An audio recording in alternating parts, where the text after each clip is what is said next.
This is the brief on Philippine anti-piracy and hijacking laws. Looking at everything from early 1900s Supreme Court cases to modern aviation statutes, you'll see how the Philippines built an incredibly strict, evolving legal web to crush the hijacking of ships and planes. First, starting on the open ocean, piracy is a crime against humanity. Take the 1922 People versus Lolo case, where Moros attacked Dutch subjects in the Dutch East Indies but were tried in the Philippines. Why? Well, think of pirates as hostes humani generis, enemies of all mankind. They carry an automatic global arrest warrant, letting any country prosecute them regardless of where the crime occurred. Second, what happens when attackers are actually on the inside? Presidential Decree 532 and the Revised Penal Code expanded these laws right into Philippine domestic waters. This means anyone can be a pirate, even passengers or crew. Like in the brutal 1902 U.S. versus Dasal case, where crewmen slaughtered their officers on the steamer Dos Hermanos. Plus, even accomplices passing along police info or receiving stolen goods face severe criminal liability. Finally, as travel took flight, the law evolved with Republic Act 6235, which criminalizes hijacking a Philippine aircraft in flight or forcing foreign planes to land. But here's a crucial detail you might miss. It's not just about violently taking the cockpit. The law makes it a massive crime simply to ship or carry hidden explosives, flammables, or poisonous substances on a passenger plane without proper authorization. So whether you're navigating the high seas, local waters, or the open skies, Philippine law ensures that taking unlawful control of a vessel or aircraft is met with uncompromising justice. Welcome to this video on Philippine transit crimes, exploring the legal architecture that treats piracy as an offense against all mankind. Philippine law protects the arteries of commerce across three domains: the seas, governed by the Revised Penal Code, the skies under Republic Act No. 6235, and the highways, addressed by Presidential Decree No. 532. The 1922 case of People versus Lolo established the principle of universal jurisdiction for piracy. The Supreme Court ruled that pirates are hostes humani generis, meaning their crimes have no territorial limits. The Dos Hermanos mutiny of 1903 illustrates betrayal from within, where crew members rose against the officers. This case clarifies the crime of mutiny, involving the seizure of a ship by its own crew. The Dasal test determines liability in mutiny cases. It establishes that mere presence does not equal guilt. Complicity depends on specific acts, classifying individuals as principals, accomplices, or acquitted.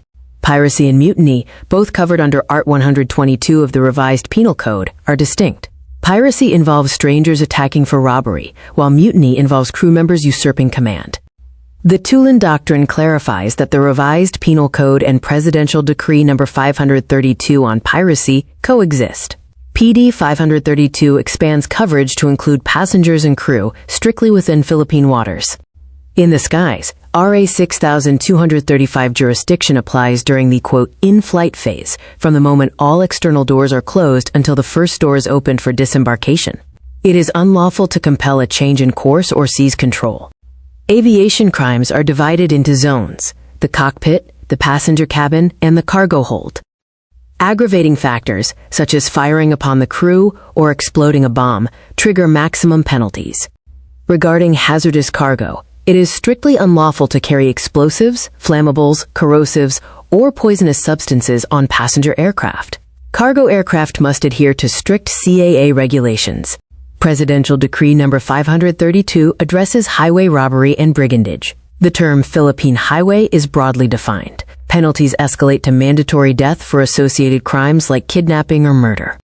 Maximum penalties, including reclusion perpetua or death, are triggered by universal aggravators like murder, homicide, or rape committed during a transit crime, and by the violence of the means employed. The web of complicity includes intelligence gathering, financial benefit, and logistical support. Performing these acts categorizes an individual as an accomplice to the principal offenders. Philippine transit law operates on a unified legal philosophy based on three tenets: strict liability for public utility, extraterritorial and universal reach, and ensuring no safe harbors for transit criminals. The mandate of safe passage is clear. to eliminate all obstacles to the community progress of the nation, as lawlessness and depredation stunt economic and social progress. You ever wonder how a single crime could end up redefining an entire country's borders? Well, that's exactly what we're going to look at today. It's this wild story that starts with a classic high seas heist, but ends up tangled in the huge, complex world of international law. Okay, so let's set the scene. The date is March 2nd, 1991. We're on the M/T Tobago, a cargo ship, just doing its thing, hauling more than 40 million pesos worth of fuel. It's just a routine trip off the coast of Mindoro in the Philippines. But for the 21 people on board, their night is about to take a very, very different turn. And here's where it all goes down. The official Supreme Court record tells the story. Bam! 7 men, fully armed with M16s and handguns, just climb aboard using a simple aluminum ladder. The crew had no idea what was happening. They were completely caught off guard. And just like that, the pirates took control of the whole ship and all that valuable fuel. And listen, this wasn't some sloppy, impulsive attack. No, this was a plan. First thing they do? They disguise the ship. They literally paint over its name, call it the Galilee to cover the tracks. Then they force the crew to sail towards Singapore, all while sending out fake radio messages so no one gets suspicious. Once they're out in international waters, they transfer the fuel to another ship. And the crew? They're held for over a month before being let go, with a very clear message: keep your mouths shut. So the pirates eventually get caught, right? And this thing blows up into a huge court case. But here's the twist. Before anyone can be sent to jail, the court has to stop and ask a surprisingly tricky question. What is piracy, legally speaking? Well, under Philippine law, the definition seems pretty straightforward. Piracy is basically any attack or seizure of a ship or its cargo. So the attack on the Tapangao seems like a textbook case, right? But, of course, there's always a little legal wrinkle that makes things interesting. You see, the law itself had changed over time. The old-school definition in the Revised Penal Code said a pirate had to be an outsider, someone not on the ship. But then a presidential decree came along and totally widened that definition. Now anybody could be a pirate, even the ship's own crew or passengers. And that's a huge deal, especially when you're talking about mutinies or insider jobs. Okay, and this is where our simple piracy case explodes into something much, much bigger. The law says this stuff applies within Philippine waters, but what does that even mean? Where do those waters begin and end? Answering that question isn't just about one crime, it's about the very sovereignty of a nation. Think about that. A single criminal case forced the entire legal system to draw a line on the map and say, this is ours. And the answer they came up with would have consequences that rippled out way beyond just this one hijacking. So all of this legal back and forth eventually leads to this landmark Supreme Court case, Magallona versus Ermita. And this wasn't just some dusty legal proceeding. This case was about to literally redefine the map of the Philippines. Now, this whole debate didn't just pop up overnight. It actually goes way back. There was an old law from 1961 that first set the country's sea boundaries. But then in the 80s, the United Nations comes out with this massive new agreement called the Convention on the Law of the Sea. People call it UNCLOS.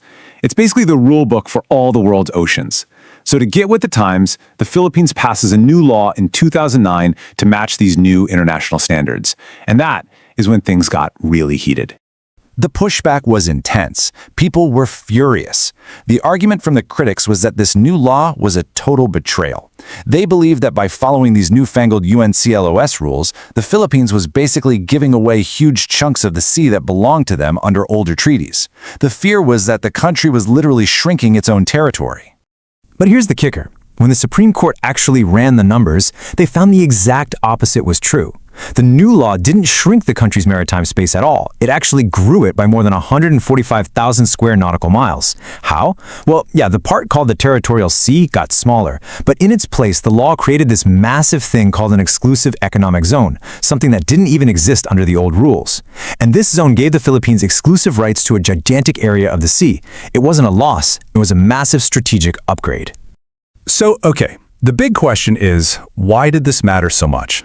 What was the real benefit of adopting this new international standard and, redrawing the map? Well, by getting on board with UNCLOS, the Philippines got something incredibly valuable: clarity. It gave them clearly defined, internationally recognized rights. You get a 12 nautical mile territorial sea where you have total sovereignty. But the real prize? that 200 nautical mile exclusive economic zone. That means you have exclusive rights to all the resources in that area. We're talking fish, oil, gas, everything. Plus, it gives you a rock-solid legal foundation to police your own waters against things like, you guessed it, piracy. And Supreme Court Justice Antonio Carpio really nailed it. He said, look, this whole thing has nothing to do with gaining or losing territory. It's about regulating how we use the sea. At the end of the day, the Philippines didn't lose an inch of land. What it gained was clearly defined rights and a much, much stronger legal standing in the world. So isn't that incredible? A single hijacking case spirals out and ends up forcing a nation to redraw its own map. It really leaves you with a big question for today, doesn't it? In a world where tensions over the oceans are only getting higher, you have to wonder, how much will the future of peace and prosperity depend on these lines we draw on our maps? If you punch a hole in a wooden boat in the middle of the open ocean, you aren't just committing an act of vandalism. Right. Not only. You aren't even just committing murder. I mean, in the eyes of international law, the moment you sabotage a vessel at sea and just leave its occupants to drown, you have literally declared war on the entire human race. It is, it's a profound legal threshold to cross. Because, for the vast majority of human history, the law has been entirely dependent on geography. Yeah, anchored to the dirt. Exactly. Yeah. The nation's authority stops at its borders. The rules you follow, the police you call, they're all tied to the physical ground beneath your feet. But then you step off that dirt. You board a ship or, you strap yourself into an airplane seat and you cut that geographic tether completely. Which puts you in a very unique position. It does, and that is the exact landscape we are exploring with you today. We're doing a custom-tailored deep dive into the evolution of laws governing, crimes in motion. Right, how the legal system tries to build this invisible shield around you when you were completely isolated. Exactly. Because what happens when you're trapped on a moving vessel miles away from civilization and you suddenly realize the people around you are hostile? The foundational problem there is vulnerability. When you are in transit, you can't just retreat. You can't summon outside help. You're just stuck. You are. So the state has this overwhelming interest in protecting people in that highly exposed state. To maintain order in those ungoverned voids of the ocean or the sky, the law has had to continuously mutate. And we are going to see it engineer stricter penalties, stretch territorial definitions way beyond their breaking point, and invoke these ancient legal philosophies just to keep pace with, frankly, human violence. You really are. The technological vehicles change drastically over the course of our sources today, but the human capacity for opportunistic violence that remains disturbingly constant. It really does. And we have a fascinating stack of source material to guide us. We're dissecting two incredibly intense historical rulings from the Philippine Supreme Court from the early 20th century. Right. The United States versus Dassel from 1902. Yeah. And People versus Lolo and Serra from 1922. Yeah, and then we're going to trace how those early baseline definitions just utterly failed, which forced these massive legislative overhauls decades later. Presidential Decree number 532 in 1974 and Republic Act number 6235 in 1971. So we are tracking this threat as it moves from the lawless high seas into the coastal waters and finally up into the pressurized cabins of commercial aviation. Think of this deep dive as a locked room mystery. Oh, I like that. But the room is a wooden ship in the middle of the ocean, or, a metal tube flying at 30,000 feet. Let's start by looking at a scenario where all the rules just truly vanish. The 1922 case, People versus Lolo and Serra. This is the absolute deep end. The Supreme Court record itself makes a point of stripping away any of those romanticized Hollywood notions of piracy. Yeah, there are no swashbuckling buccaneers here. Not at all. This is a stark clinical examination of 20th century maritime savagery, so set the scene for us. Well, the facts are just relentless.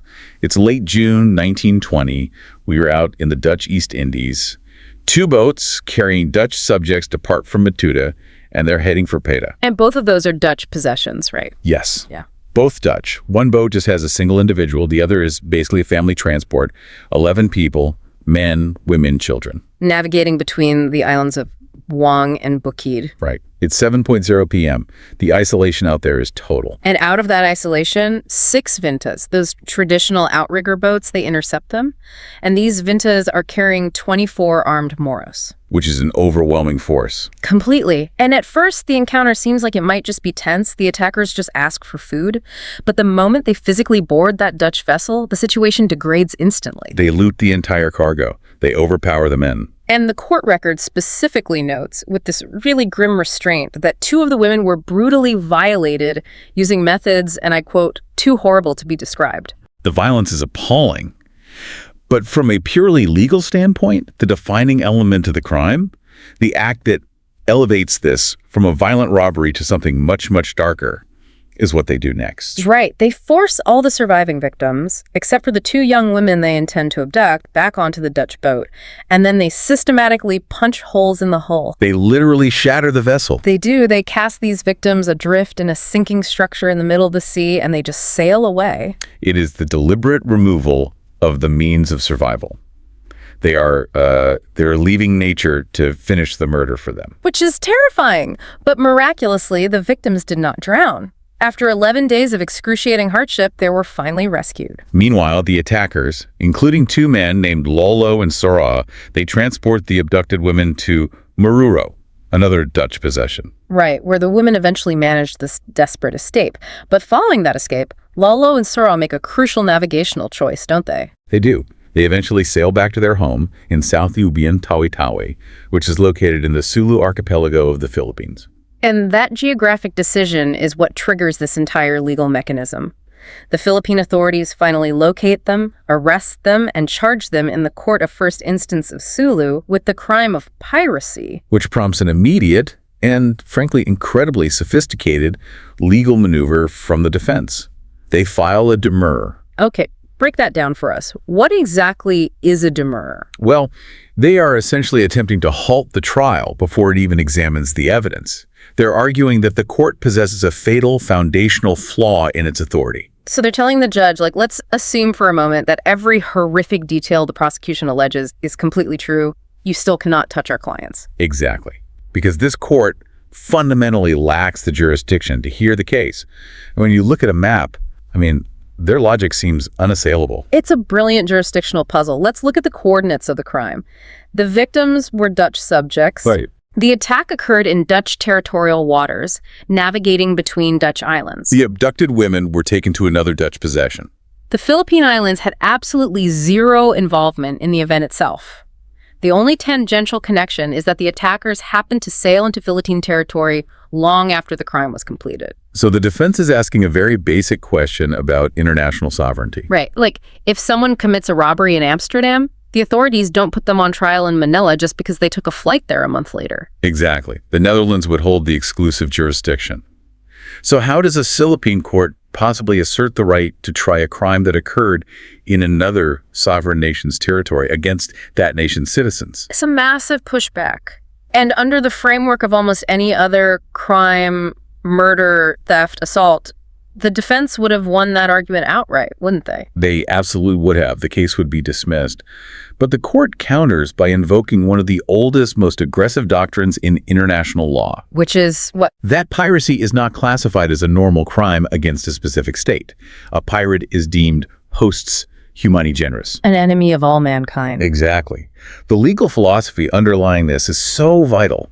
By committing piracy, by attacking innocent travelers in the ungoverned space of the open water, you are not just breaking a local law. You're declaring war on the very fabric of civilized society. Right. Because you have attacked the collective safety of humanity, humanity collectively revokes your right to territorial protection. So because the ocean is this jurisdictional void and there's no local police force out there, the law of nations basically deputizes every single sovereign state on Earth to act as the police force. The Philippine Supreme Court articulated it perfectly. They drew on centuries of maritime tradition. They stated that the jurisdiction of piracy has no territorial limits. Anywhere they go, they can be caught. Right. A pirate can be punished in the competent tribunal of any country where the offender is found or into which they are carried. And they cited a famous 1820 United States Supreme Court case to back this up, didn't they? Yes, U.S. versus Furlong. That case definitively crushed the defense's argument about the crime happening within the 3-mile limit of foreign state. Right. The Furlong court famously declared that territorial limits, quote, though neutral to war, are not neutral to crimes. Meaning you cannot use a foreign nation's borders as a shield against a crime against humanity. So once Lolo and Sarah docked in Sulu, they were fair game for the Philippine courts. They were. But the defense team didn't give up. Of course not. Having lost the argument on international jurisdiction, they pivot to this highly technical historical argument regarding the specific statute being used to prosecute their clients. And this second argument plunges us right into the messy, bureaucratic realities of colonialism and the transfer of empires. Right, because the prosecution was charging the men using the Spanish Penal Code, specifically Articles 153 to 156. But the year is 1920. Right. Spain had ceded control of the Philippines to the United States over 2 decades prior, following the Treaty of Paris in 1898. So the defense essentially argues that the laws of a vanished empire cannot govern a modern courtroom. They're claiming the Spanish Penal Code just evaporated the moment the American flag was raised. Which forces the court to answer a profound question about societal continuity. When sovereignty changes hands, when the entire political superstructure of a nation is replaced, does the day-to-day legal code just reset to zero? Right. Does society endure a period of legal anarchy where murder is technically permissible until the new government finishes drafting a new penal code? Let's use an analogy here to understand how the court resolved this. Okay. Think of a nation's legal system like a computer. The defense is arguing that changing the government means throwing away the entire machine. Right. But the court relies on a principle of public law that separates the system into two parts. You have the political law, which is the user interface, and the municipal law, which is the operating system. Oh, that framing aligns perfectly with the jurisprudence. Right. The court explained that when a new sovereign takes over, the political law is immediately abrogated. The user interface changes. So you pledge allegiance to a new constitution, you salute a different flag, the head of state is replaced. Exactly. But the municipal law, the deep operating system, designed to secure good order, protect private rights, punish everyday crimes that must remain operational. Because society just cannot function without it. And the court backed this up by citing explicit instructions from U.S. President William McKinley in 1898, right? Yes, to the commanding general of the Army of Occupation. McKinley ordered that the municipal laws of the conquered territory should be considered as continuing in force. He called it an enlightened practice. He did, to allow the existing ordinary tribunals to administer the law substantially as they did before the American arrival. It's the only practical way to transition a territory, so the Spanish Penal Code's articles on piracy were entirely valid and active. They were. However, this created a massive logistical headache for the judges. Because of the wording. Right. If you read the actual text of Article 153 of the Spanish Penal Code, it specifically penalizes piracy committed against, quote, Spaniards, or the subjects of another nation not at war with Spain. And Article 156 defines a victim based on the Constitution of the monarchy. Exactly. So you have an American-appointed judge sitting in a Philippine courtroom trying to apply a law that literally demands the victim be a subject of the Spanish monarchy. The text of the law is utterly detached from the geopolitical reality. It is. So to solve this, the court employed a technique they termed logical construction. What does that actually mean in practice? They decided to perform a retroactive global substitution on the text of the law to reflect the terms of the Treaty of Paris. This principle was established in a prior ruling, United States versus Smith. So wherever the archaic code printed the word Spain, the court legally read United States. Yes. And wherever it mentioned Spaniards, the court substituted citizens of the United States and citizens of the Philippine Islands. They essentially forced a software patch onto the 19th century law so they wouldn't have to let a brutal pirate walk free on a clerical technicality. That's a great way to put it. So with the jurisdictional challenges finally crushed, the court moved to the verdict. And because they were bound by the mechanics of the Spanish Penal Code, they had to weigh specific aggravating and mitigating circumstances. Right, to determine if the penalty should be elevated to cadena perpetua life imprisonment or the death penalty. And the Spanish Code outlined very specific triggers that mandated the maximum penalty. If the piracy was accompanied by an offense against chastity, or if the pirates abandoned persons without means of saving themselves.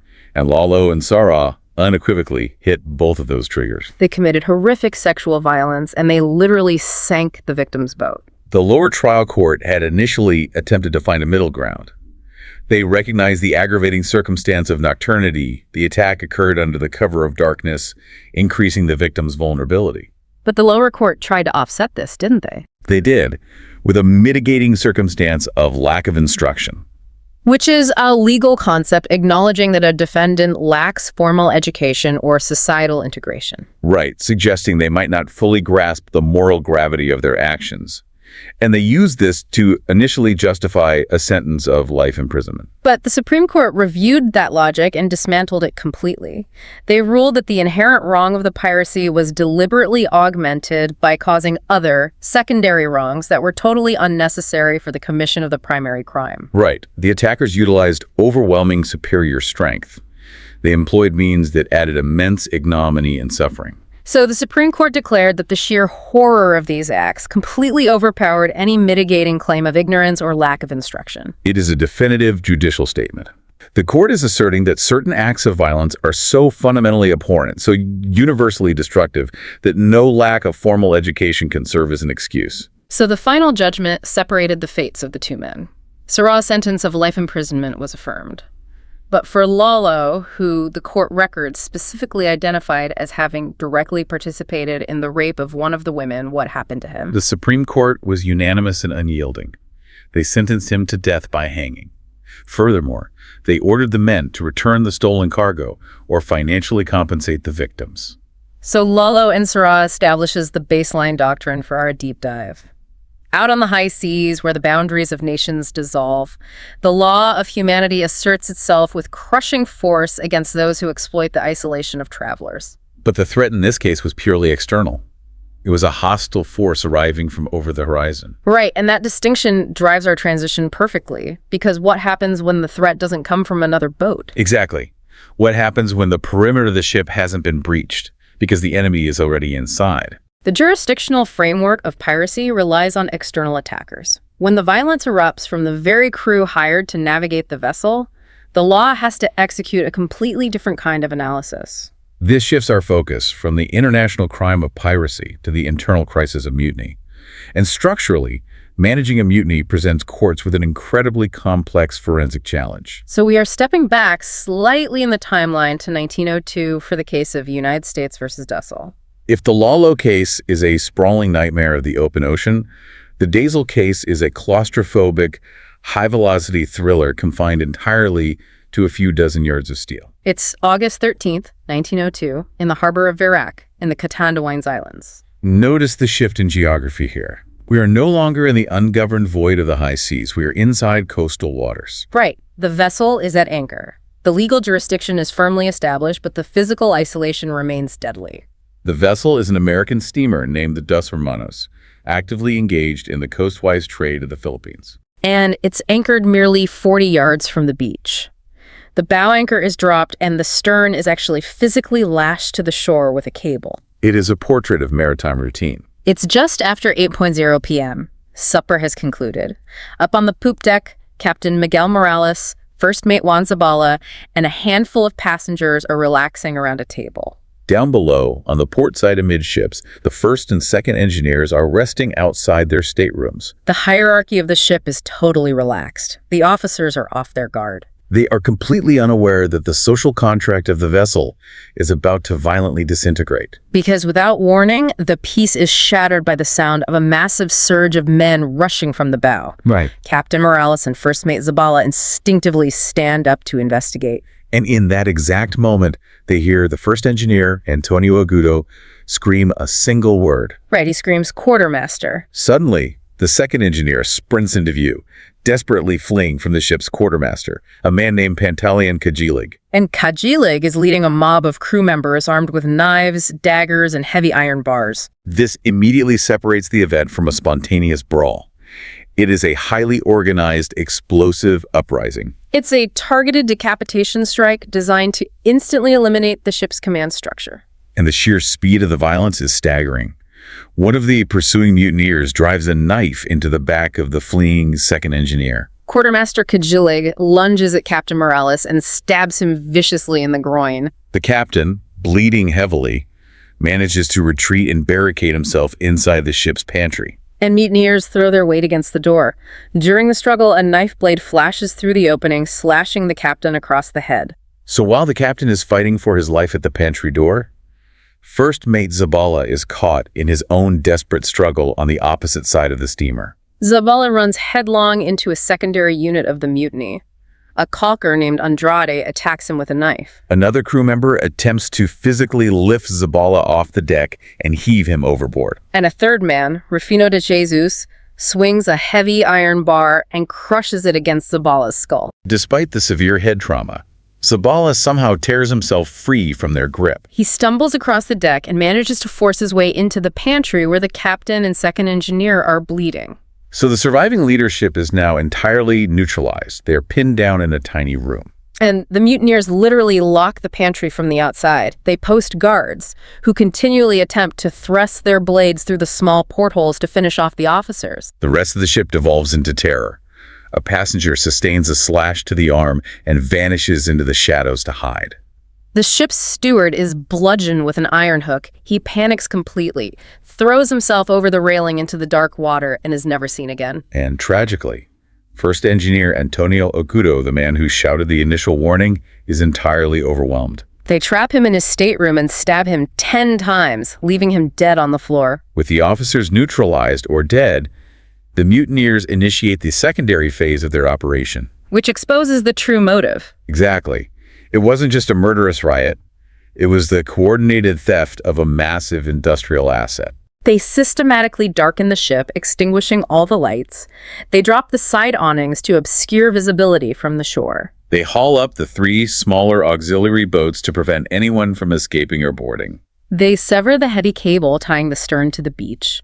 They ignite the donkey engine, heave up the bow anchor, fire up the main engines. And the massive steamer actually begins to churn out of the harbor, fully under the control of the hijackers. It is a successful mutiny in every tactical sense. They hold the ship, and they would have vanished into the archipelago if not for a highly improbable intervention from the shore. This brings us to First Lieutenant Fletcher of the Constabulary. Right. He's stationed in a barracks near the beach. Around 8:30 p.m., he hears the distant shouting over the water. Assuming it's merely a drunken dispute among sailors, he grabs 2 soldiers, jumps into a small rowboat, and begins pulling toward the darkened ship. But halfway out, they encounter a man desperately treading water in the pitch black.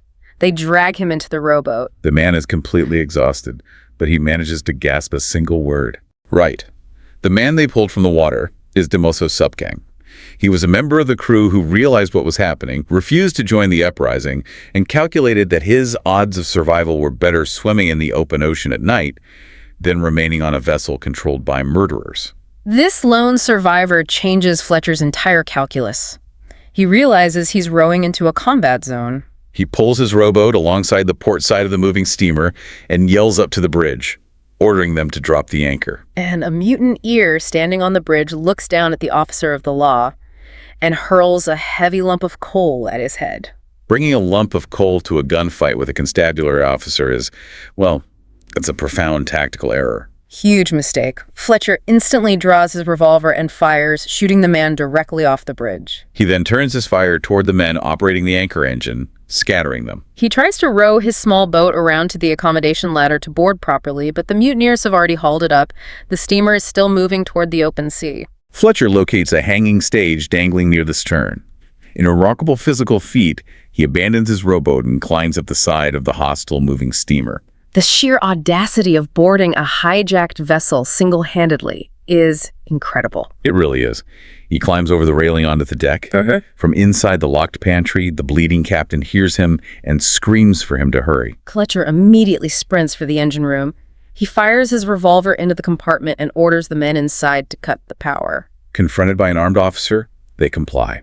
The massive engines die, and the Dos Hermanos eventually drifts and runs aground near the mouth of the harbor. Fletcher then moves to the stern, engages in a brief shootout with a pocket of mutineers, captures 3 of them, while others panic and dive into the sea. And by daybreak, the constabulary has fully secured the vessel. It's a cinematic resolution to the violence. But the moment the gunfire stops, an immense, grinding legal headache begins. The authorities have reclaimed a crime scene containing a murdered officer, several critically wounded men, and 41 surviving crew members. Right, and this is where the law hits a wall. Proximity is not guilt. You have 41 men trapped in a steel box where a murder occurred. The prosecution essentially throws a dragnet and charges 35 of those men with murder. How does a judge possibly untangle that knot? How do you distinguish the masterminds from the men who simply hid in a closet because they were terrified? The Dazel ruling is a masterclass in discerning the nuances of criminal liability within a confined, chaotic space. The court recognized that a blanket conviction would violate the fundamental presumption of innocence, right? Exactly. They had to meticulously sift the evidence to divide the crew into three rigid legal categories: the principals, the accomplices, and the innocent bystanders. Let's examine how they identified the principals, the men bearing the ultimate responsibility.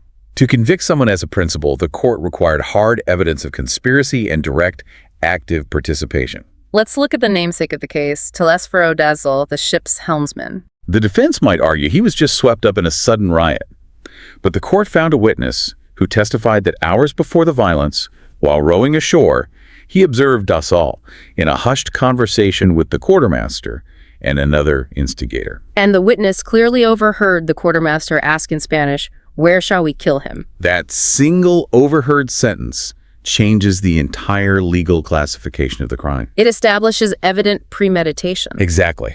The violence wasn't spontaneous, it was engineered. Evident premeditation is a qualifying circumstance that elevates a standard homicide into the much more severe crime of murder. Furthermore, multiple witnesses placed Dassal armed with a knife, actively assisting in the brutal assault on the engineers. He also issued the orders to haul up the auxiliary boats. Dassal is definitively a principal by direct participation. The court also applied a specific aggravating circumstance to Dassal, the abuse of confidence. Right, because he held the position of helmsman, a role requiring immense trust and authority.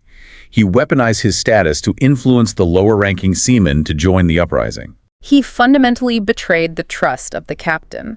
Now, the legal analysis becomes much more complicated when we look at the men who never held a weapon. What is the liability of a man who didn't stab anyone, but clearly contributed to the success of the mutiny? This brings us to the complex legal definition of an accomplice. The law defines an accomplice as someone who performs acts either prior to or simultaneous with the commission of the crime, which directly aid and protect the principal actors. Crucially, mere presence is not enough. You must perform an act. The court examined men like Benigno Parra and Emilio Labiga. No witness saw them attack the first engineer. However, witnesses clearly saw them executing the quartermaster's orders to haul up the three smaller boats and the accommodation ladder. They are engineering the isolation of the victims. Precisely. By hauling up those ladders and boats, they were actively barricading the exits. They were ensuring the victims could not escape, and they were actively trying to prevent rescue forces like Lieutenant Fletcher from boarding. They were securing the perimeter so the murderers could work uninterrupted. That constitutes simultaneous aid. There's also a highly revealing detail regarding Benigno Parra. Oh, this part is wild. During the height of the chaos, while Captain Morales was trapped and bleeding inside the pantry, he actually saw Parra walk past the porthole. And the captain ordered Parra to go to his stateroom and retrieve his revolver.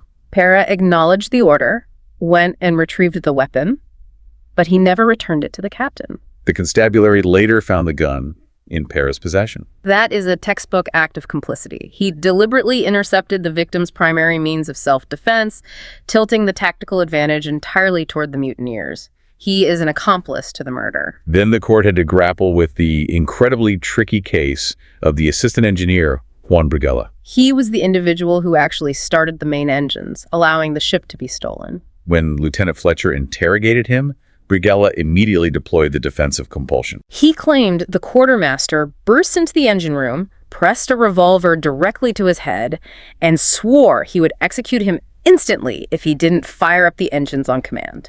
The defense of compulsion, claiming, I committed the act only because my life was in imminent, unavoidable danger, is a perfectly valid legal defense if it can be proven. It negates the element of criminal intent.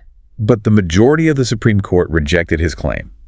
They examined the totality of the circumstances, decided his narrative lacked corroborating proof, and determined that by starting the engines, he provided massive, indispensable aid to the mutineers' objective. They convicted him as an accomplice. However, the jurisprudential tension here is fascinating. Justice Torres, the very judge who authored the final decision for the court, openly noted in the text that he personally dissented from the majority on this specific individual. Really? Yes, Torres believed Brigella's compulsion defense was credible and that he should have been fully acquitted. It highlights how terrifyingly razor-thin the line between accomplice and victim can be in a chaotic environment. Which perfectly transitions to the final category, the acquitted. The court ultimately recognized that in a confined space, You cannot infer guilt from geography. The ruling explicitly stated, it cannot be denied that a large portion of the crew did not take any part in the mutiny and had nothing to do with the crime. Consequently, it was error to hold that all of the members of the steamer's crew should be regarded as co-principals. Just because you are locked inside a steel tube with a murderer does not legally make you a murderer. Over 20 crewmen were completely acquitted because the prosecution could not produce a shred of evidence that they did anything other than cower in the dark. The final ledger of justice was severe. Dazel and the crewman who crushed the first mate's skull with the iron bar received the death penalty. The active accomplices were sentenced to life imprisonment. The frightened bystanders were sent home. If we pull back and look at these two foundational cases side by side, a very neat, elegant architecture of maritime law emerges. Lolo defines piracy. It occurs outside territorial waters on the high seas and is committed by violent strangers who are enemies of mankind. Dazel defines mutiny. It occurs from within, often inside coastal waters, executed by the very crew entrusted with the vessel. For decades, that crisp boundary line governed how courts analyzed crimes in transit. You were either a pirate or a mutineer.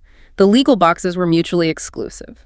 But the fundamental truth of the criminal justice system is that criminals are highly adaptive. They probe the boundaries of the law. They find the seams between those neat legal boxes and exploit them. And as the Philippines transitioned into the second half of the 20th century, those elegant definitions from 1902 and 1922 were no longer keeping citizens safe. The nature of the threat mutated, and the law was forced to undertake a massive structural overhaul. This brings us to a sweeping piece of legislation. Presidential Decree Number 532, enacted in August 1974. The Anti-Piracy and Anti-Highway Robbery Law of 1974. Reading the preamble of this decree is like reading an emergency broadcast. The government is essentially admitting that the old framework has collapsed. The decree states that reports from law enforcement reveal that lawless elements are committing depredations upon innocent travelers, disturbing the peace, and literally stunting the economic and social progress of the nation. To understand the sheer force of this decree, you have to understand the macroeconomic reality of the 1970s Philippines. It is an archipelago. The waterways and highways are the literal arteries of the nation. If citizens are terrified to board a ferry, or if cargo ships are routinely hijacked in shallow straits, the economic engine of the entire country asphyxiates. The state recognized that the strict, historically pure definition of piracy, which required the crime to happen out on the distant high seas, was practically useless against modern coastal organized crime syndicates. They needed a profoundly larger net. And they engineered an absolutely massive legal dragnet. Let's examine how PD 532 methodically dismantled the old definitions. First, they tackled the location. Under the Lolo doctrine, you had to be in international waters to be a pirate. PD 532 shifts the jurisdiction entirely inward. It constructs a sweeping new legal definition termed Philippine waters. The statute defines this as all bodies of water, seas, gulfs, bays around, between, and connecting each of the islands of the Philippine archipelago. And it drives the point home by explicitly stating this applies, quote, irrespective of its depth, breadth, length, or dimension. So the law says we don't care if you are in the Mariana Trench or a muddy 10-foot wide inlet between two tiny islands. If you attack a boat there, you are in Philippine waters and this law applies to you. It completely eliminated the geographic loophole, but the most radical, paradigm-shifting alteration wasn't where the crime occurred, but who could be charged with it. This is where the law actually breaks its own history. Section 2 of the decree defines piracy as any attack upon or seizure of a vessel or its cargo by violence or intimidation, but then it attaches this absolute bombshell of a clause. Committed by any person, including a passenger or member of the complement of said vessel. With that single sentence, the legislative body intentionally obliterated the historical boundary between piracy and mutiny that we spent the first half of this deep dive establishing. Right.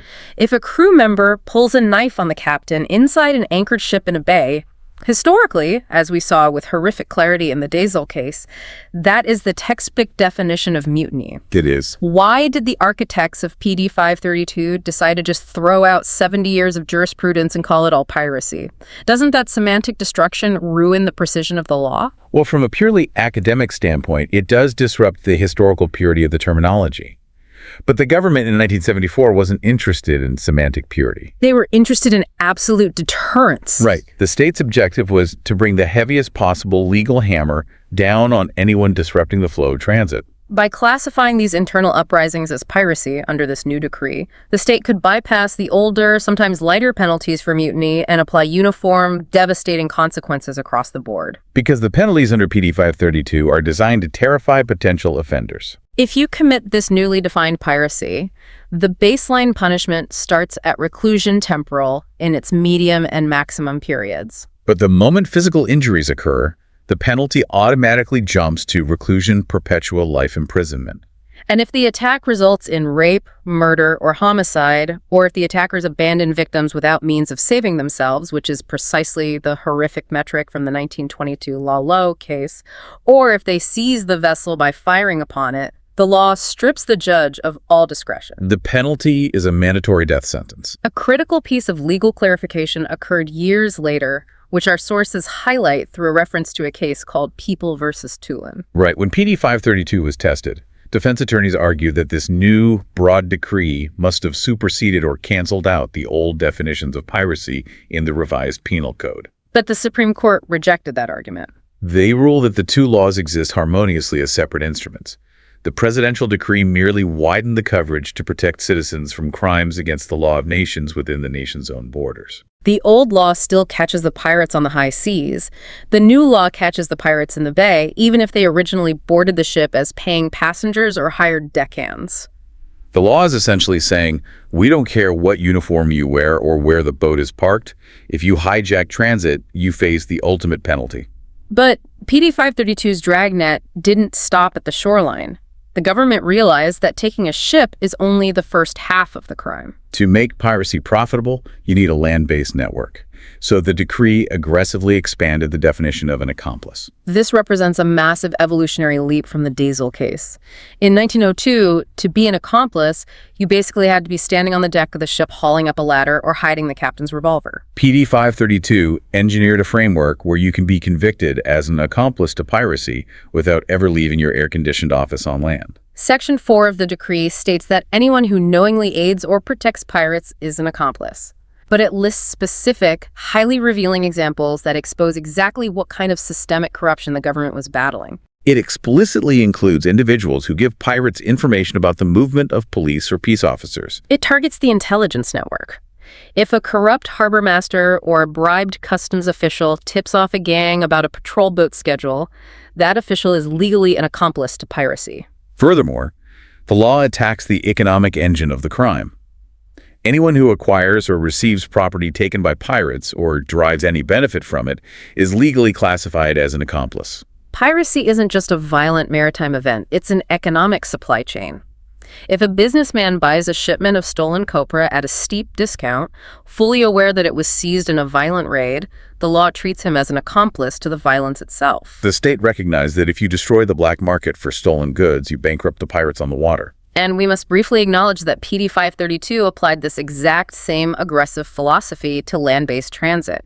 The title is the Anti-Piracy and Anti-Highway Robbery Law. It defined Philippine highway with the same sweeping breadth as Philippine waters. It covered any road, street, passage, bridge, or railway used for the movement of persons or goods. And the crime of highway robbery or brigandage was expanded. It wasn't just about stealing cargo, it included seizing a person for ransom or extortion while they were using these highways. The penalties perfectly mirrored the maritime statutes. If a kidnapping, murder, or rape occurred during a highway robbery, the penalty escalated to death. The underlying legal philosophy is identical regardless of the surface. Whether a citizen is riding a ferry threading through a coastal gulf or driving a bus down a remote rural highway, people in transit are inherently vulnerable. The state felt compelled to project an overwhelming, inescapable threat of lethal legal force to maintain a bubble of safety around that transit. We have watched the law secure the high seas from the enemies of mankind. We've seen it lock down the coastal waters and eliminate the distinction of the mutant's crew. You've seen it militarize the highways against brigands. But by the late 1960s and early 1970s, mass transit had conquered a completely new, three-dimensional domain. The sky. And the sky introduces a terrifying new matrix of variables. We talked about vulnerability earlier. If someone attacks the crew on a ship at anchor, you might have the option to dive overboard and swim for the beach, just like Demos Osop Gang did in the Diesel case. But if a hostile actor seizes the cockpit of a commercial jet, cruising at an altitude of 30,000 feet jumping, is no longer a survival strategy. The stakes are exponentially magnified. A hijacked maritime vessel is a tragedy. A hijacked commercial airliner is a guided missile. The law had to interface with the unique physics and extreme lethality of aviation. This brings us to our final source document, Republic Act number 6235, passed in June 1971. An act prohibiting certain acts inimical to civil aviation. This isn't just a list of penalties. This is the legislation that legally codified the modern airport security experience as we know it today. Because the nature of the vehicle was fundamentally different from a wooden ship or a bus, the legislature couldn't simply copy and paste the old piracy laws. They had to forge entirely new, highly specific statutory definitions. Section 1 establishes the core crime of hijacking. It declares it unlawful for any person to compel a change in the course or destination of an aircraft of Philippine registry, or to seize or usurp control of it, quote, while it is in flight. Now, the phrase "in flight" seems obvious to a layperson. You'd think it means when the wheels leave the tarmac. But the law demands absolute precision. How does RA 6235 legally define the exact moment an airplane is in flight? This is a brilliant piece of statutory engineering. The law dictates that an aircraft is legally considered to be in flight from the precise moment all its external doors are closed, following embarkation, until any of such doors is subsequently opened for disembarkation. The psychological shift of that definition is incredible. You board the plane, you find your seat, the aircraft hasn't moved an inch, the engines might not even be running. But the exact second the flight attendant pulls that heavy main cabin door shut and you hear the latch click. Mathematically, geographically, you are still on the ground, but legally, you are airborne. It is a profound legal boundary. If you stand up and draw a weapon while the plane is merely taxiing away from the gate, you have legally hijacked an aircraft in flight. The law drops the hammer instantly, subjecting you to the massive penalties outlined in Section 1, 12 to 20 years in prison, or far worse if aggravating circumstances are present. And those escalations are severe. If you fire upon the pilot or crew or detonate an explosive, or if the hijacking results in murder or rape, the penalty skyrockets to 15 years to death. But seizing control of the cockpit is only the most obvious threat. RA 6235 recognized that what you load into the belly of the plane can be just as catastrophic. This is where Sections 3, 4, and 5 pivot to address the threat of hazardous cargo. The law makes it strictly unlawful to ship, load, or carry any explosive, flammable, corrosive, or poisonous substance on a passenger aircraft operating as a public utility. But the statute doesn't just use those terms casually. It doesn't rely on a dictionary definition. It provides chemically precise legal definitions for each category. Why does the law care so much about the specific chemical mechanism of a fluid?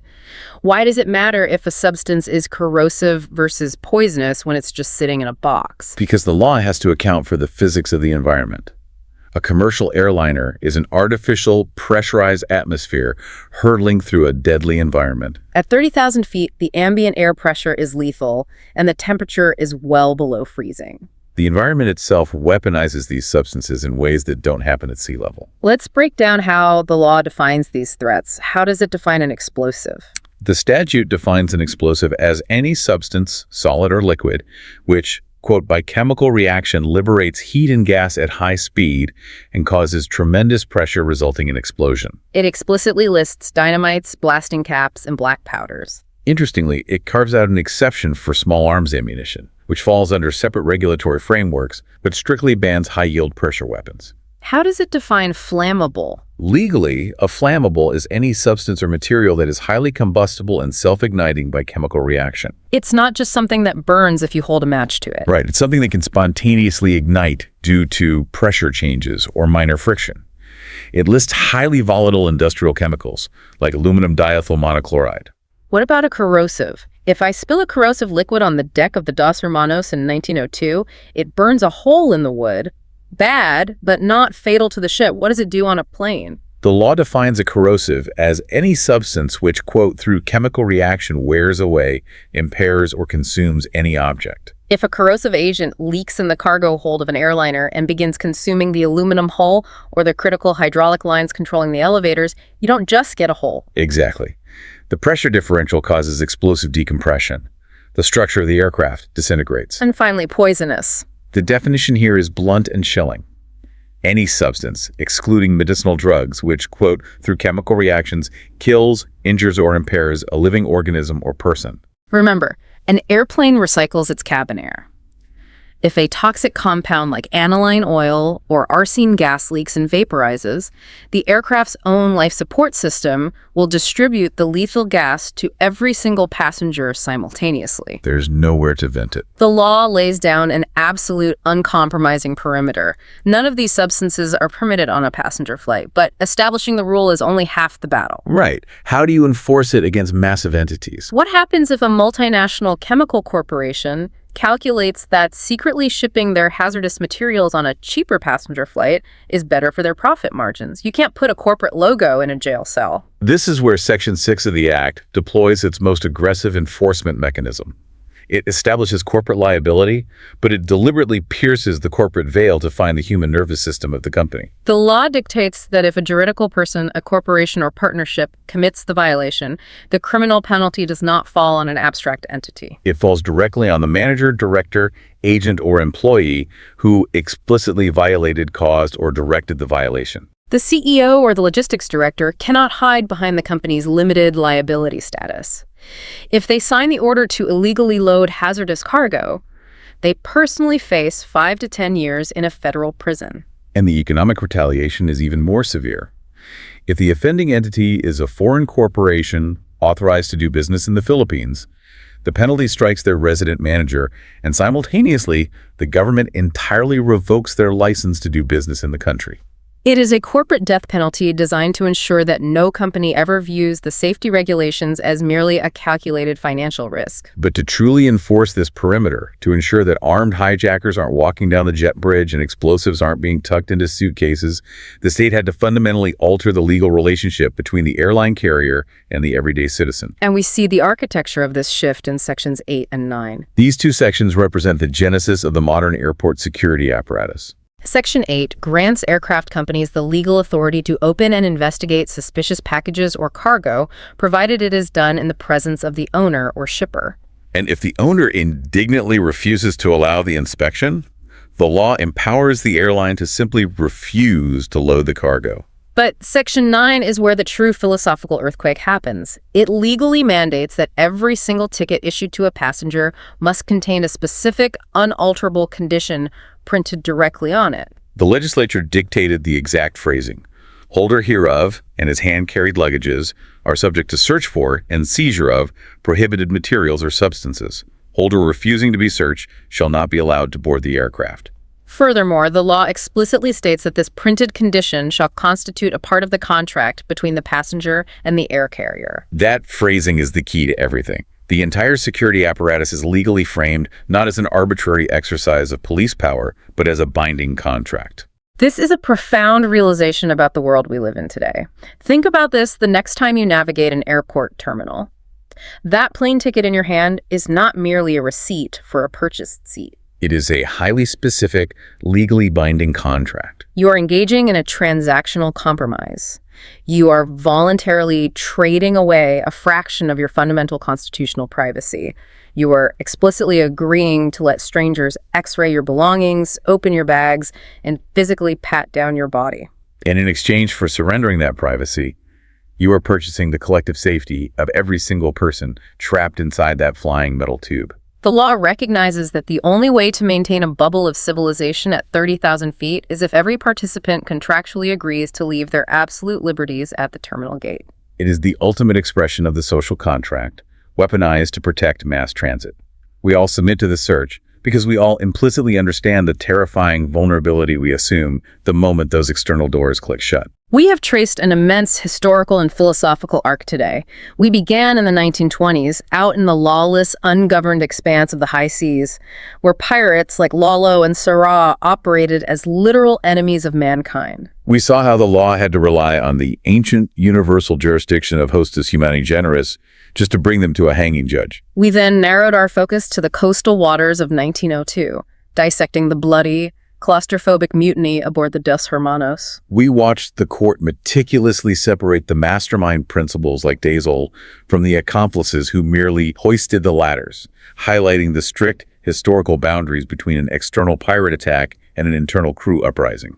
Then we witnessed the state intentionally demolish those historical boundaries in 1974 with Presidential Decree number 532. We saw the definition of Philippine waters expanded to cover every inlet and bay, and watched the law declare that anyone, even a ticketed passenger or a hired deckhand, could be branded a pirate. Utilizing a massive legal dragnet to deter crime and protect the nation's economic lifelines. And finally, we follow the law as it ascended into the stratosphere with the 1971 Republic Act 6235. We explored the unique physics of the pressurized cabin, defined the exact legal trigger of a flight beginning, categorized the chemical threats in the cargo hold, and analyzed the fundamental shift in contract law that forces us to trade individual privacy for collective security.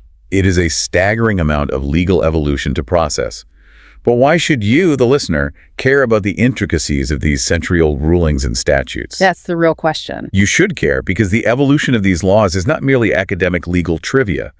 It represents the enduring, sometimes desperate commitment of society to protect its most vulnerable members. Whenever you become a traveler, whenever you cut the geographic tether and isolate yourself from help, you are relying entirely on the invisible architecture of these laws to act as your shield. Whether you are a merchant on a 19th century wooden steamer or you are a passenger boarding a modern jetliner tomorrow morning, these legal frameworks are the reason you expect to arrive at your destination alive. They are the invisible infrastructure of your safety.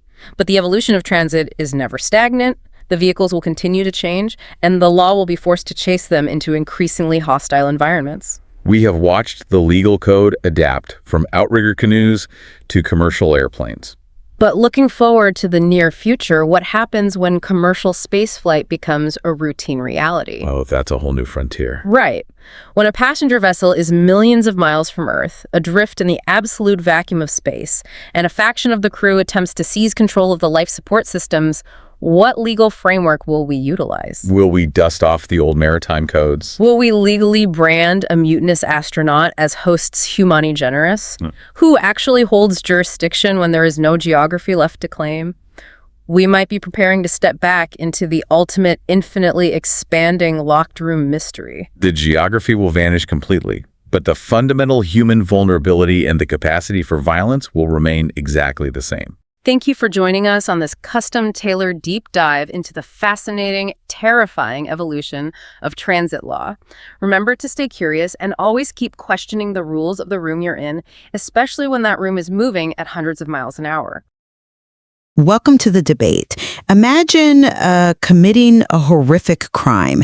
If you do it on a city street, you face the local police, right? The laws of that specific territory apply to you. But if you take one step off dry land, get in a boat, and commit that exact same crime on the open ocean, the entire legal framework of the planet just, well, it shifts. Yeah, it does. You suddenly become the enemy of every single nation on Earth. Exactly. And that shift, that's really the bedrock of how our global justice system operates. I mean, territorial sovereignty is how we understand power and accountability. We need to know exactly where the authority of one nation stops and another begins, you know?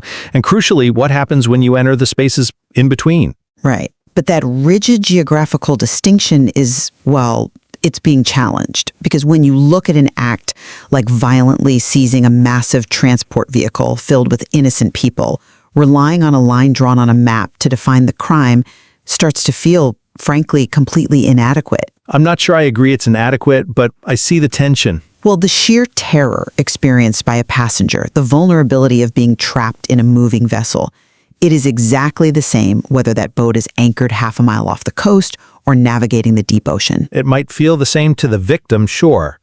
But legally detaching a crime from its geography is, well, it's incredibly dangerous. The moment you stretch a concept designed for international waters to cover domestic crimes, you risk unraveling the conceptual precision that makes international law function in the first place. And that is the exact tension we are exploring today. We're looking at the legal evolution and the conceptual boundaries of piracy and transportation crimes. Right, specifically tracing a really fascinating trajectory in Philippine law. Yes. We'll be examining the landmark Supreme Court cases of United States versus Dasal in 1903 and People versus Lolo and Saro in 1922. And we will trace how those historic rulings evolved into broader modern statutes, like Presidential Decree number 532 on anti-piracy and Republic Act number 6235, which covers civil aviation. The fundamental question at the heart of all this material is really a matter of taxonomy and jurisdiction. Should piracy be strictly preserved in its original form, as in an international crime against all mankind committed exclusively on the high seas by outsiders? Or conversely, is the modern legal expansion, which brings piracy into domestic territorial waters, applies it to internal crew members, and even conceptually extends it into the skies, logically and legally justified? Right. So I'll state my position clearly right now. I argue that expanding the definition of piracy to include actions by crew members and passengers within domestic waters is a necessary, evidence-based evolution of the law. Okay. The legal system rightly prioritizes the fundamental nature of the violent seizure, the terror, the disruption to commerce, the ultimate threat to human life. That matters more than rigid historical geographical boundaries. But the boundaries exist for a reason. When Presidential Decree 532 explicitly widened piracy to include acts in Philippine waters, and when we see parallel severity applied to civil aviation, we are seeing a legal system adapting to protect public utilities. The physical act of seizing control of a transport vessel is what matters, not its GPS coordinates. Well, I take the opposing view here. I argue that this expansion severely dilutes the conceptual and definitional precision of the law. True piracy, by its very nature and its origin, is an act of universal hostility outside of any state's jurisdiction. When you start conflating piracy with a domestic mutiny or like a local highway robbery, you completely undermine the philosophical foundations of international law. I mean, words in law dictate power. They do, but they also have to adapt. Sure, but the 1922 Lalo decision established that pirates are hostis humani generis, enemies of all mankind. And that is precisely because their crimes occur on the high seas beyond the reach of any single government.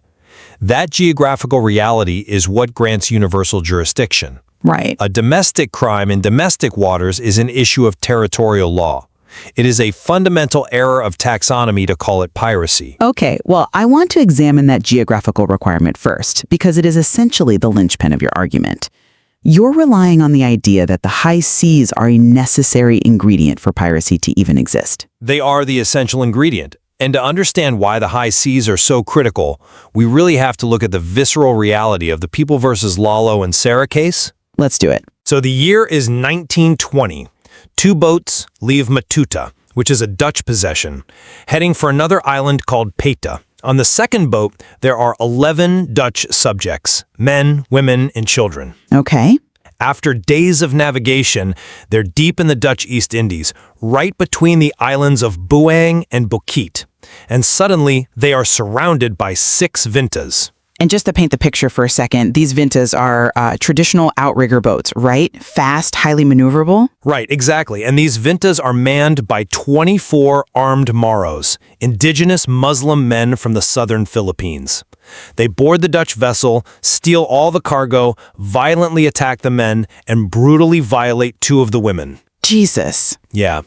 Afterward, they smash holes in the hull to sink the boat and abandon the victims to the ocean. Now, by some miracle, the victims survive 11 days of extreme hardship before finally being rescued. It is just a profound level of cruelty. You have isolated victims, a complete lack of escape, and this overwhelming hostile force. It is horrific. But the legal mechanism of what happens next is what matters for our debate. 2 of the attackers, Lalo and Sarah, eventually travel back to the Philippines. They land in Sulu, where they're arrested by authorities. And when the trial begins, their lawyers file a demur. Which is essentially a legal motion saying, even if these horrific facts are entirely true, this Philippine court has absolutely zero jurisdiction to try us because the crime happened in Dutch territory against Dutch citizens. Exactly. They argued it was a Dutch problem. But the Philippine Supreme Court rejects this motion, and they rely on the universal conception of piracy under the law of nations. They ruled that piracy is not a crime against any particular state. Because it occurs on the high seas, it's a crime against all mankind. Right, that universal jurisdiction concept. Yes, and the insight here is crucial. The high seas aren't just outside jurisdiction, they are a lawless commons. Because no single nation owns the ocean, every single nation is deputized as the police. Piracy is the original international crime not because it's uniquely evil, but because of a jurisdictional vacuum. It can be punished by any competent tribunal in any country where the offender is found.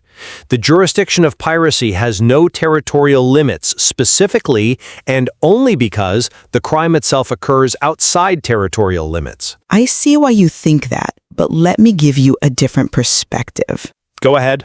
You're focusing on the jurisdictional vacuum, but you're missing the psychological and functional reality of the victims involved. Let me use an analogy. If a house is robbed, the crime is burglary, whether the house sits exactly on a national border or deep in the city center. Okay. The location doesn't change the nature of the crime.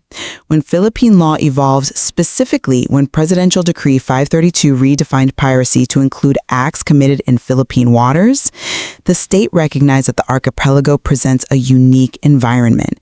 Philippine waters include all gulfs, bays, and seas connecting the islands. Right. So if you are on a ferry navigating between two Philippine islands and armed men violently seize control of that vessel, the terror you experience, the isolation, the inability to call for help, it is identical to what the Dutch victims experienced in the Lolo case. I'm sorry, but I just don't buy that. Let me tell you why. The terror of the victim does not dictate the jurisdiction of the court. Property crimes, like your burglary analogy, absolutely do have jurisdictions. It dictates the severity and the classification of the crime, though.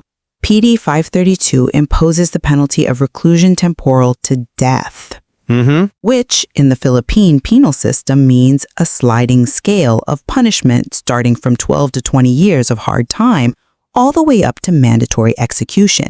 The decree specifically states that if rape, murder, or abandonment without means of saving themselves occurs, which mirrors the Lolo facts almost perfectly, by the way, the mandatory penalty is death. Yes, the penalties are severe. Right, because the state is making a philosophical statement here.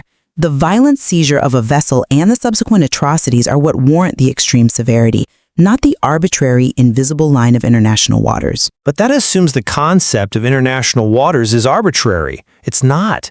The moment a crime happens in Philippine waters, the Philippine state has automatic, unquestionable territorial jurisdiction.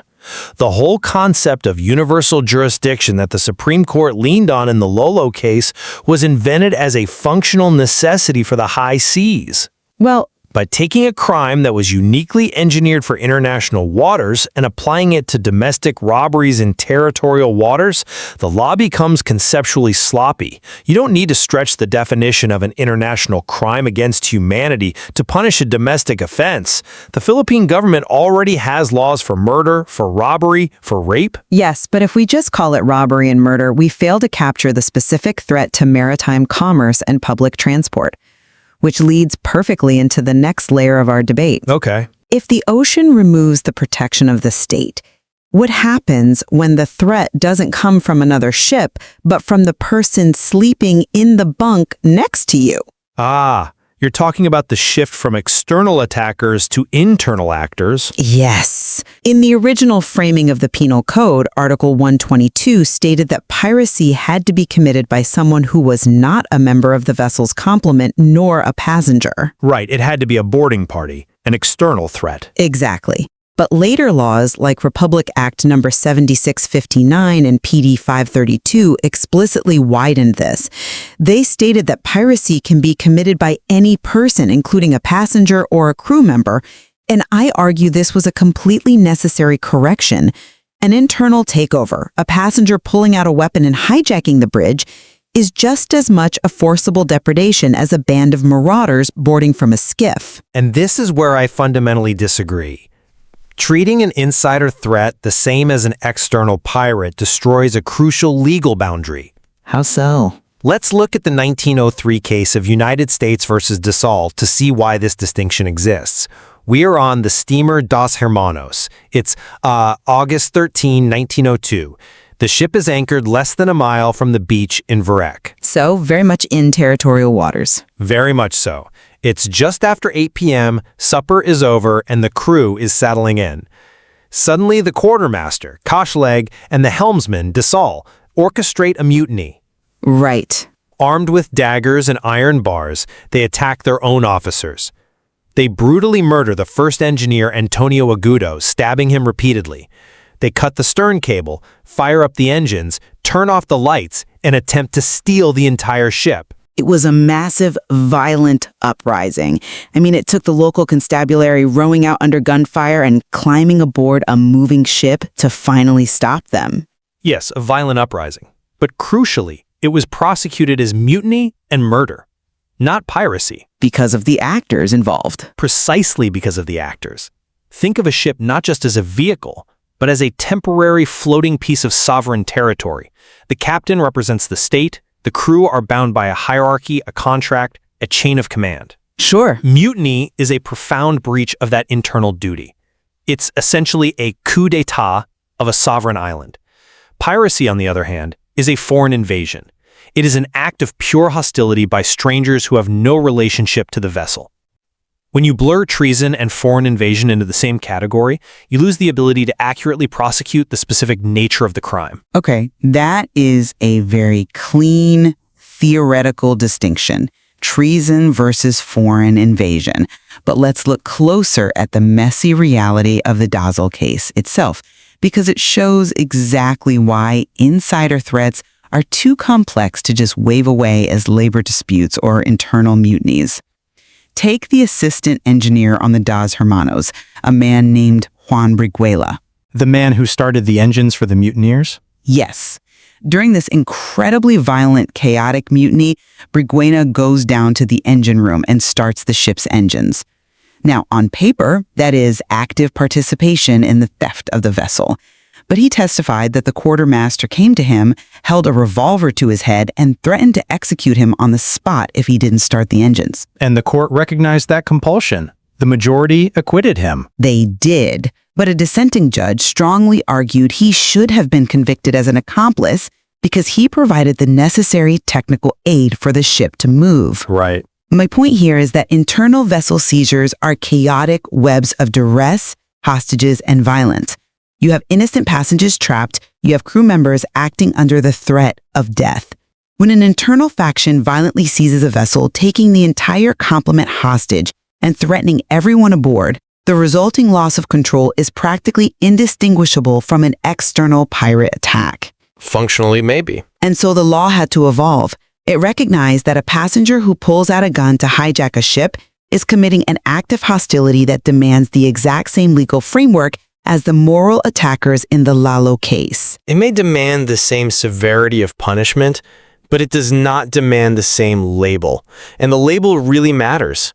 The law possesses the vocabulary to prosecute murder, kidnapping, and mutiny without cannibalizing the definition of piracy. If a passenger shoots the captain, that is murder and hijacking. Calling it piracy is a shortcut that weakens the structural integrity of the legal code. Now, if you're listening to this, you might be thinking, well, why does it matter what we call it, as long as the bad guys go to jail for a very long time? Does the label really matter? It absolutely matters. The label shapes the entire legal architecture. It determines who has the authority to investigate, what international treaties apply, and whether foreign nations can intervene. If you call an internal mutiny in territorial waters piracy, you are technically signaling to the international community that universal jurisdiction applies, which invites foreign intervention into domestic affairs. I view it differently. The label signals the supreme gravity of the threat to public utility and human life, which brings us to the most modern extension of this logic, the skies. Okay. As technology evolved, the physical venue of transport changed. We moved from the ocean to the air. But the core vulnerability of the passengers remained exactly the same. And we see this legal evolution perfectly captured in Republic Act number 6235, which penalizes acts inimical to civil aviation. You're referring to the anti-hijacking statute? Yes. The law makes it unlawful to compel a change in the course or destination of an aircraft to Philippine registry or to seize control of it while it is in flight. And the mechanism here is fascinating. The text defines in-flight mechanically. It is the exact moment all external doors are closed following embarkation until the moment any doors open for disembarkation. Right, it creates a perfectly sealed, inescapable environment. Exactly. The moment those doors close, the aircraft becomes that floating island you mentioned earlier, and the penalties map perfectly onto the escalating severity we see in piracy. Simply compelling a change in course carries 12 to 20 years in prison.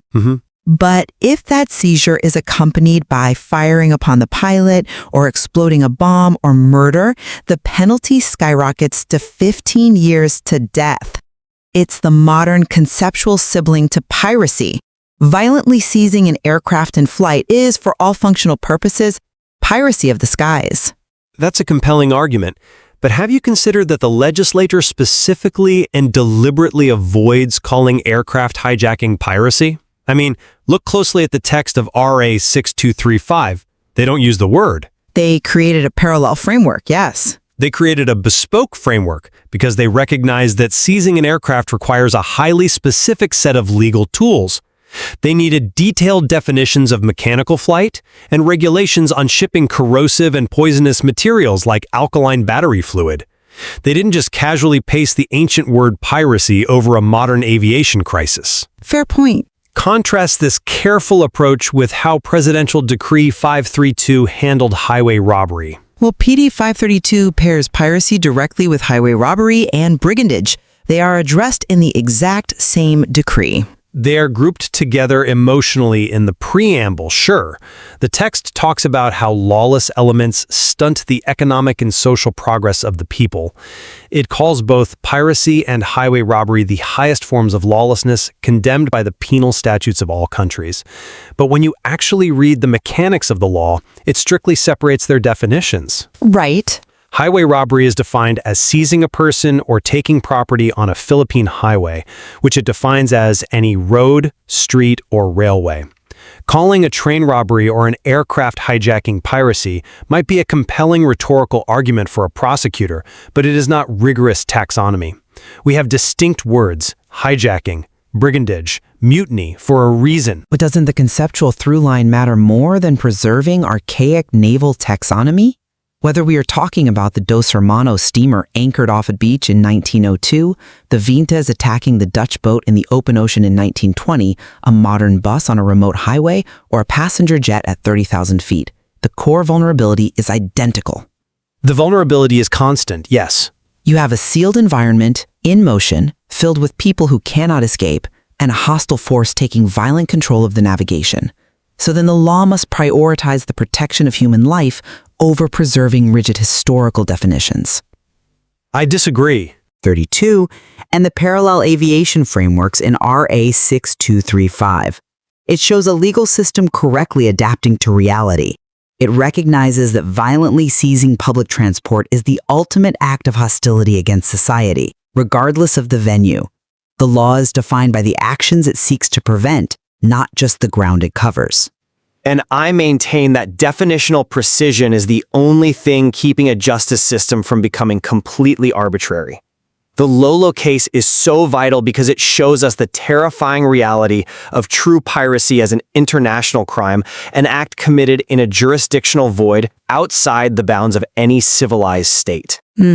By stretching the definition of piracy to cover a domestic labor dispute turned violent, like the Dos Hermanos mutiny, or a local robbery on a highway, the law loses the crucial jurisdictional boundaries that make international order possible. If everything from a hijacked bus to a mutinous crew is legally branded as piracy, the word loses its specific legal power, and we risk blurring the lines between domestic law enforcement and international intervention.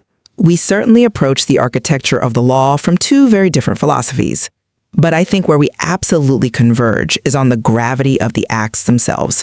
Whether these crimes occur in the lawless commons of the high seas, within domestic territorial harbors, on a remote highway, or thousands of feet in the air, they represent a profound violation of human safety. Decades of hard labor to mandatory death penalties in the most extreme historical contexts is entirely appropriate for the terror inflicted on trapped passengers. Our disagreement lies not in how harshly these crimes should be punished, but in how carefully we must categorize them to protect the integrity of the law. Right. Does expanding the legal nomenclature of piracy strengthen the justice system's reach, or does it dilute its conceptual power and jurisdictional clarity? It is a tension between functional justice and precise taxonomy. Looking at these historical cases alongside modern statutes forces us to constantly reevaluate how our laws adapt to human behavior. Yeah, and there is a lot of nuance in how these penalties have shifted over decades of Philippine history, reflecting changing attitudes towards jurisdiction, state power, and capital punishment. The exact escalations of those penalties and the specific historical context that birthed these rulings. I highly encourage everyone to dig deeper into the evolution of these transportation laws. But for now, we will leave the ultimate verdict to you. Does the crime define the border, or does the border define the crime? Thank you for joining us on The Debate.